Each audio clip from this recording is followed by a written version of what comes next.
Der var engang en julemand og nogle nisser. En dag var julemanden væk, og nisserne troede, han var blevet myrdet. I salen! Vi skal finde nøglen til julemandens kontor, hvor hans hund er, som der altid ved, hvor han er.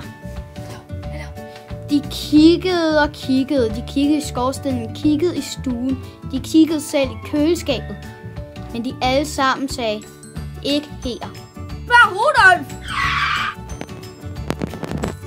Rudolf, har set nøglen til julemandens kontor? Ja, prøv at kigge over vægpladsen, der gør den sidst. Okay, så gør det. Hej, Pax. Ved du, hvor hans julemanden er? Nej, men vi kan tage reservekagen. Så kan jeg sniffe ham op.